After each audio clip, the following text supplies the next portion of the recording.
The SA Style Awards in South Africa honors individuals who exemplify the epitome of cool in the fashion world. It shines a spotlight on celebrities and emerging icons, recognizing their influence on our collective sense of style.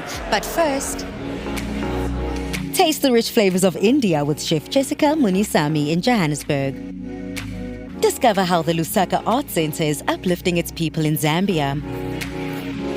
Then explore the functionality of Akose Enebeli's problem-solving architecture in Nigeria. I'm Palesa Tembe and you're watching Afrimaxx.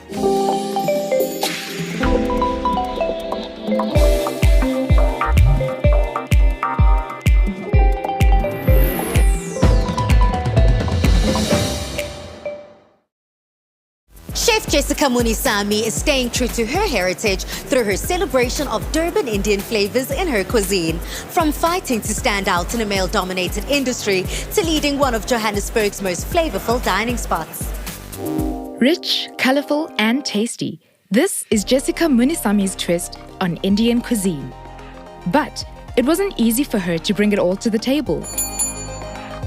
Every challenge I had chefs spit at me, I had chefs throw things at me, and I've had, moments where I needed to stand up and grab somebody by their collar and be like, yo, you don't do that in my kitchen. Before we find out how Jessica is reviving Indian cuisine in South Africa, let's take a closer look at how she came to be a chef in the first place. At home, I was always in the kitchen and I loved spending time there. And my mom had all these spices and she'd have all these goodies always in there. And even if I'm playing around, like messing around, it's where I discovered that this is what I can do. Today, Jessica is the executive chef at a trendy Indian restaurant, but it wasn't a straight path. Growing up in an average Indian home in Johannesburg, her father worked hard to enable a higher education. Looking back, that was just the first hurdle Jessica had to overcome. How did she manage? When I had told my family that I'm not going to be a doctor like a typical Indian home, you brought up to be a doctor, lawyer, or an engineer, my dad was not happy. So he didn't speak to me for almost a year. He refused to pay for my college also. And I was like, I'm doing this, Dad. I took a student loan. I asked one of my siblings to stand as surety for me. I worked. Once I qualified pretty much, I worked pot wash for 6 months. And as little as I earned, I was like, it's cool. I'm going to pay my student loan off, and I did. After completing her studies in restaurant and hotel management, Jessica started out in the catering sector, then spent 4 years working in Dubai and Qatar before returning home when the COVID-19 pandemic hit. Getting here has not been easy. As a female chef, how did she overcome the biases she faced and make her mark? I think my greatest challenge was most definitely when I reached Dubai. Men don't take lightly to women telling them what to do, and especially not in an Arab nation.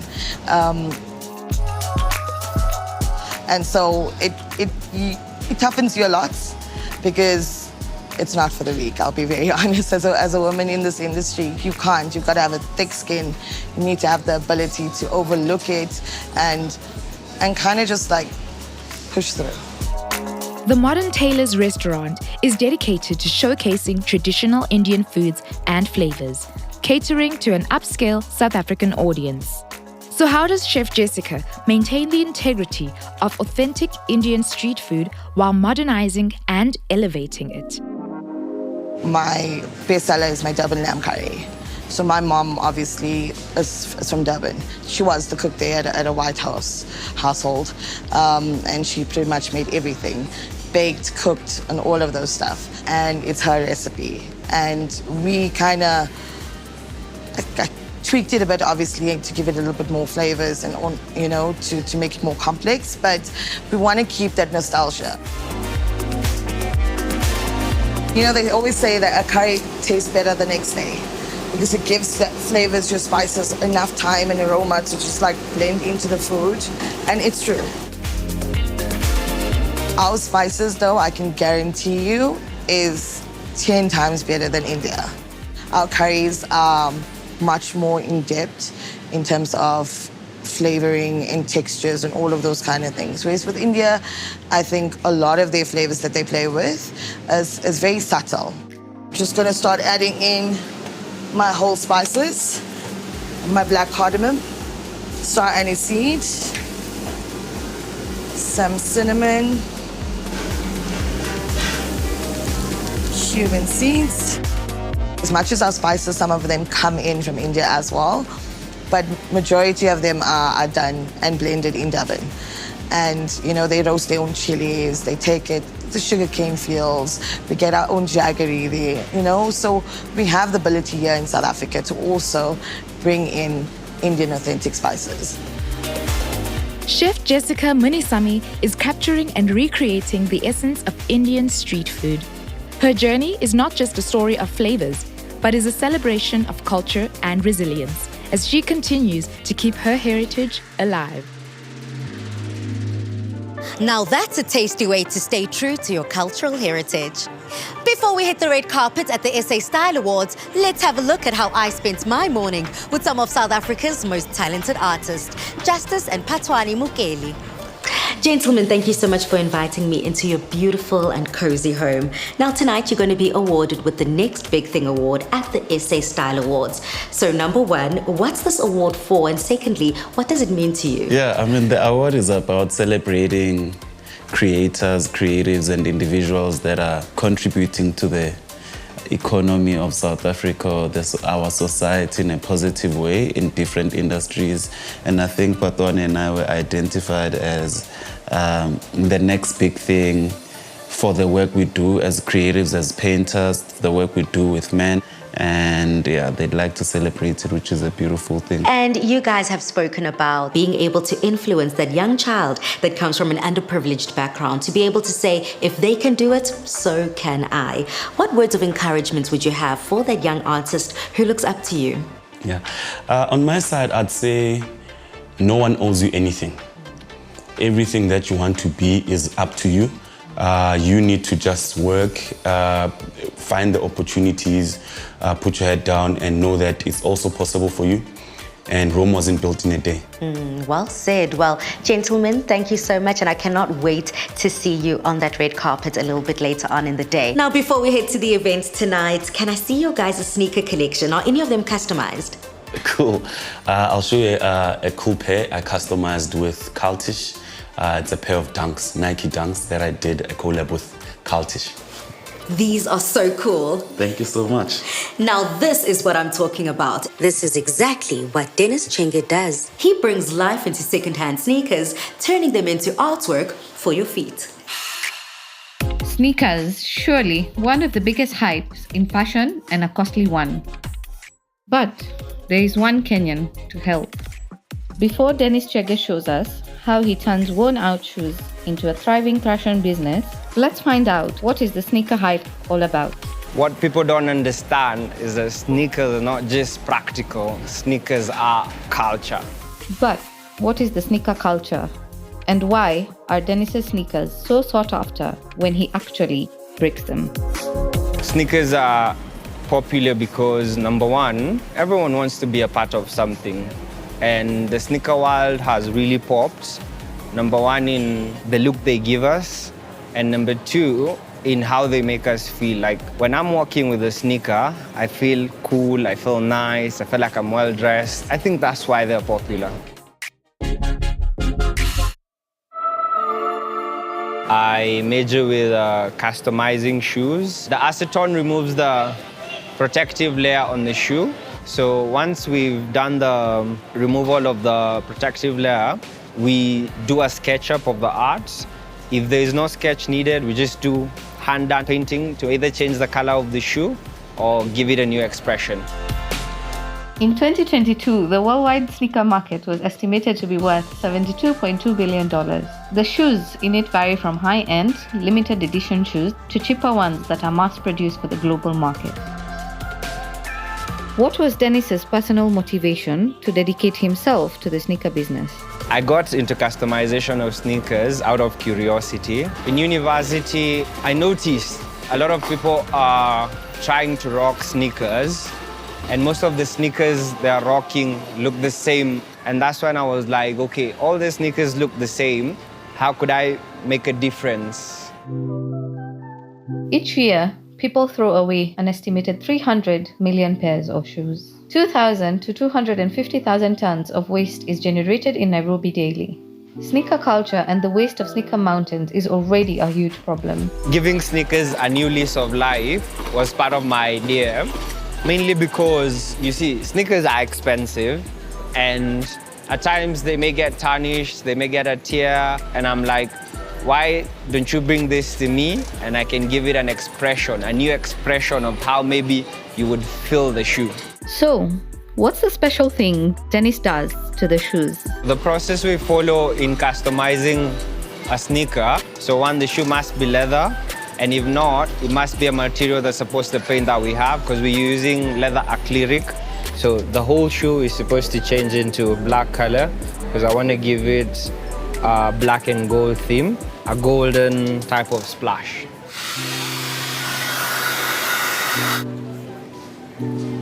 So now after the hard work is done, this is the finished product. As you can see, all done and cleaned up, all glossed up and ready to wear.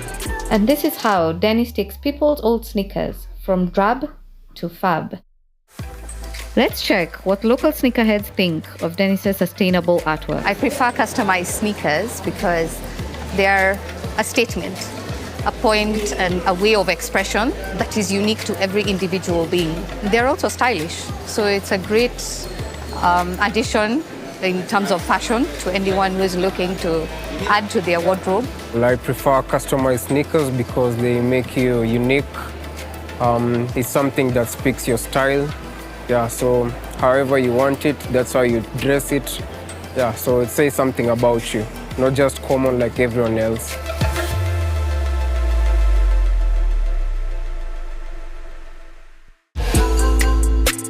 As we grapple with mountains of trash, finding creative ways to recycle and upcycle every item becomes increasingly important. Art here in Africa is not that valued, and I would really like to change that. So I would like to give artists a space where they can express themselves, express whatever they would like. That is how I'm giving people a space to express themselves through sneaker customization, which is art. Those are so cool. It seems like some of our icons here could have worked up their sneaker game.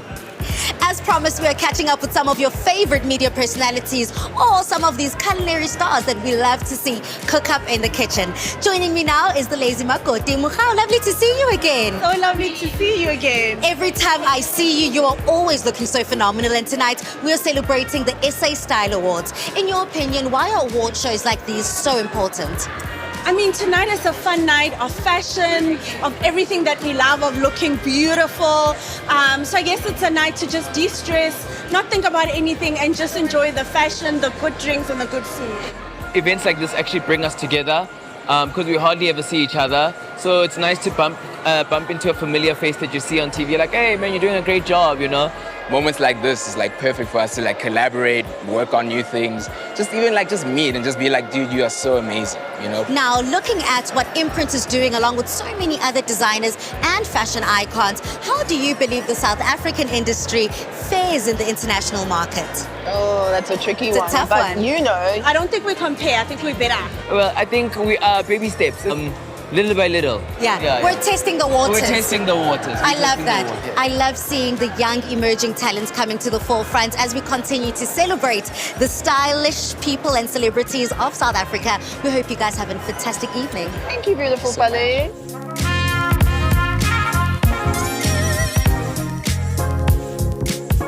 The Lusaka Arts Centre is a lively spot in Zambia's capital, where local artists display their work, bringing culture to life through exhibitions, performances, and connecting communities.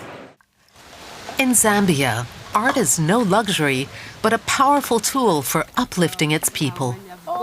When I start to draw, I just feel relaxed. I feel like I'm in this calm place where anything is possible.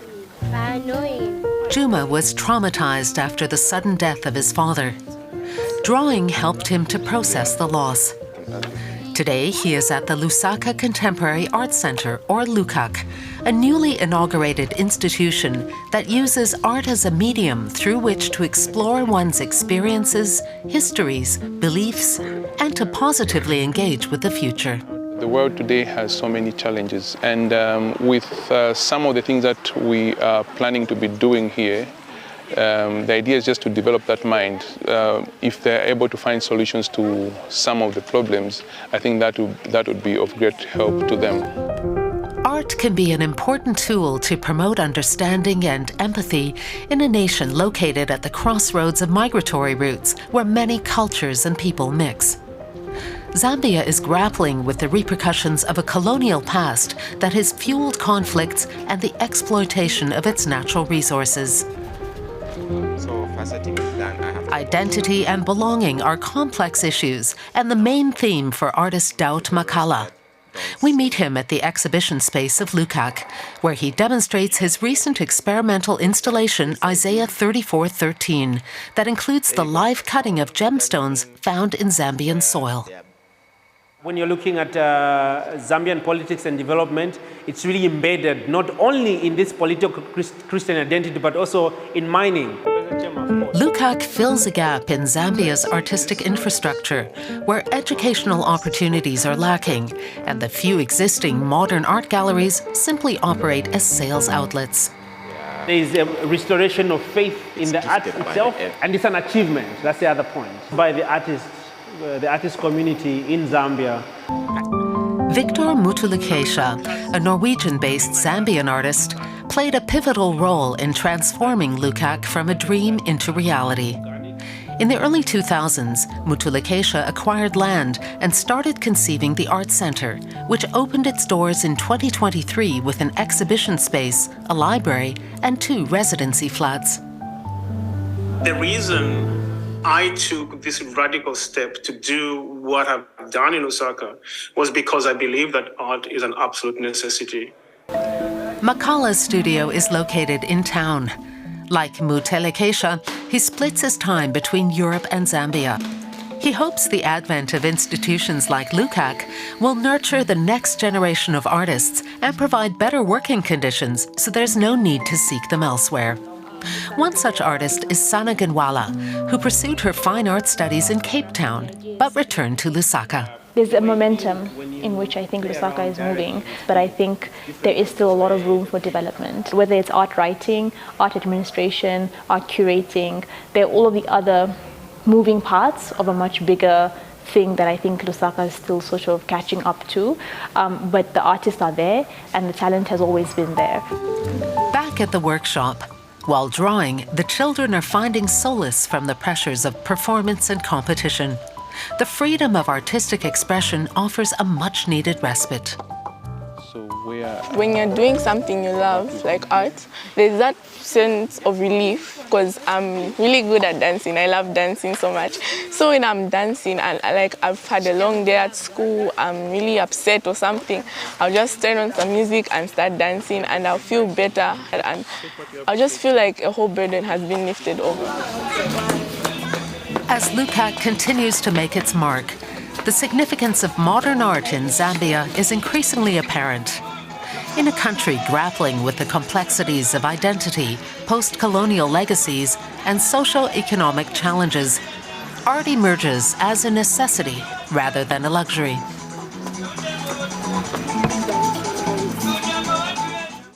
When it comes to the world of architecture, it is forever evolving. However, Asoke Enabeli from Nigeria is changing that by creating buildings that not only solve problems, but cater to people's needs.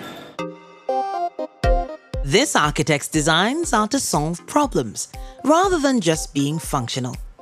But why is it in architecture that the buildings are designed to follow technical standards, but rarely to fulfill human needs? And how does Akose Enebeli change exactly that?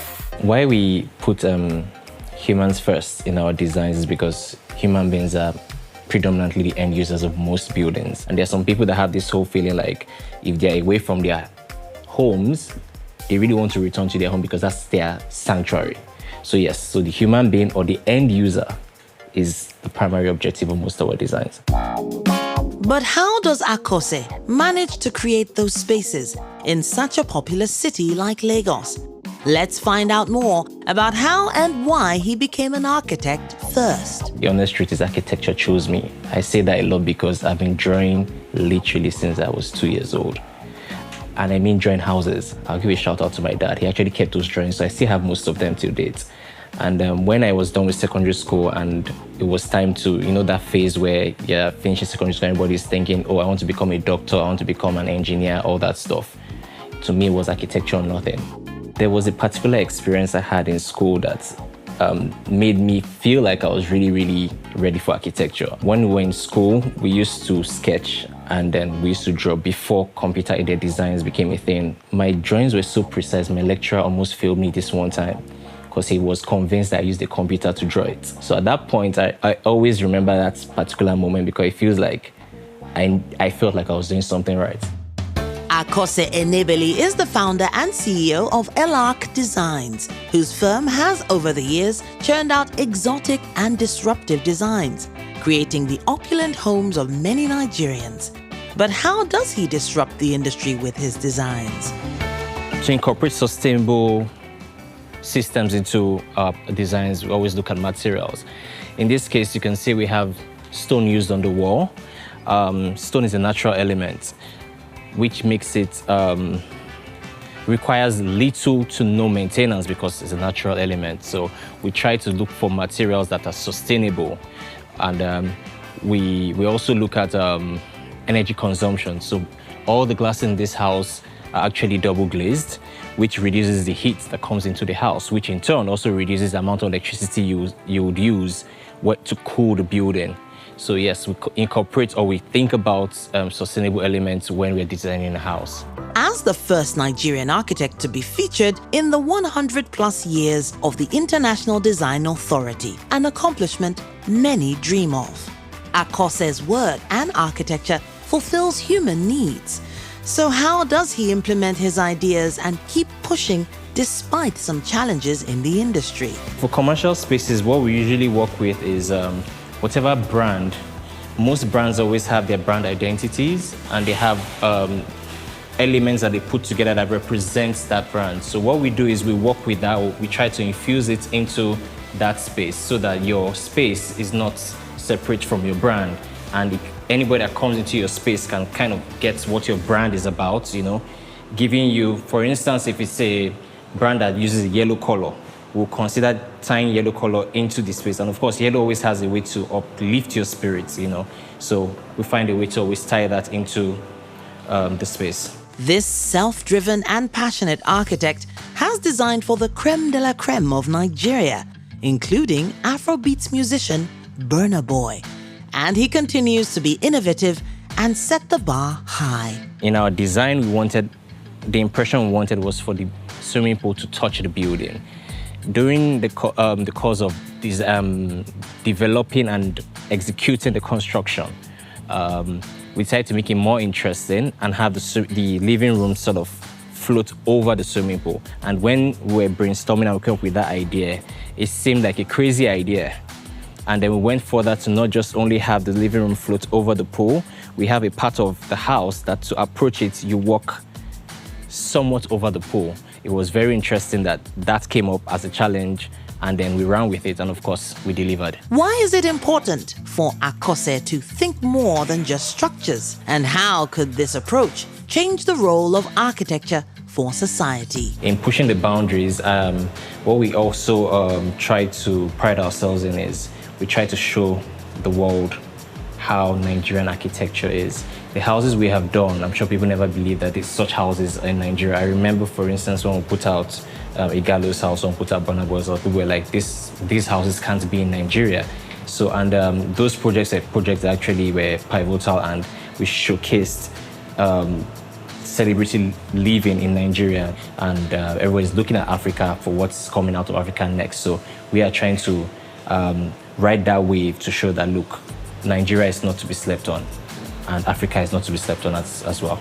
Beyond the realm of aesthetics, Akose sees architects as problem solvers on a grand scale, shaping urban environments and community spaces to address real-world human challenges. It's about designing with purpose and changing the design narrative. From the SA Style Awards, we hope you enjoyed today's show. Now, as I head back to go mingle and get some more style tips, please do head over to dw.com/Afrimaxx for more. But until next time, goodbye.